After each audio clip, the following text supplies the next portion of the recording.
But I dreamed of something more substantial, something that would fit my nature. I know I'm not allowed to eat meat. That's how we live here. And a wolf should eat meat. Nestled deep in the forest was a place where I could hide my true nature from the eyes of my neighbors. There were a lot of ducks in the lake nearby. I knew I had to be careful. If anyone walked by and noticed what I was doing, they might kick me out of here or do something worse to me. That's why I go hunting very early, when everyone is still asleep, and the ducks have just arrived at the lake. I went deeper into the bushes.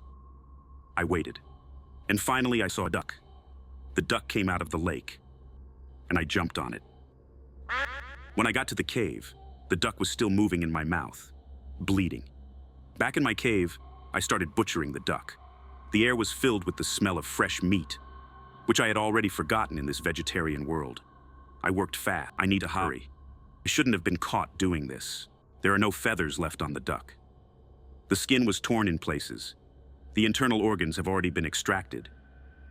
When I was about to make a fire to roast it, I heard the sound of footsteps outside. My heart skipped a beat. Someone was walking right towards my cave. Who is it? What does he want from me? I turned around. It was George. He was following the blood trail. How could I forget and leave such traces behind me? I hid the duck behind a rock, trying not to leave any evidence. He was still standing at the exit, not daring to enter the dark cave. I hoped that he could not see anything, because his eyes were not adjusted to the darkness. I told him he'd better go home, but he suddenly ran into the cave, right to that stone. I think he saw me put something there. I couldn't stop him, and now he's grabbed the duck. It was my meal, my secret. He looked like he didn't understand what it was.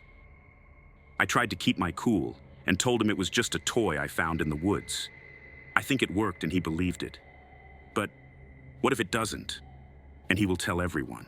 He can't speak yet, but letting him go is a risk.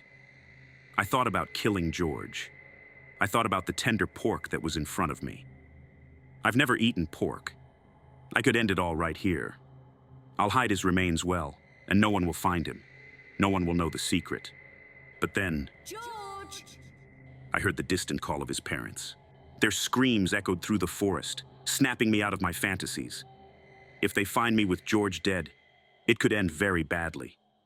I took a deep breath and took the duck out of George's hands. I said, "Let's go find your mom and dad." I couldn't let his parents find traces of blood on the ground. I washed the blood off me. Then I led George through the forest. I found his parents and told them not to go so deep into the forest and keep an eye on their child. I returned to the cave, where no one was around anymore, and I was able to enjoy my lunch.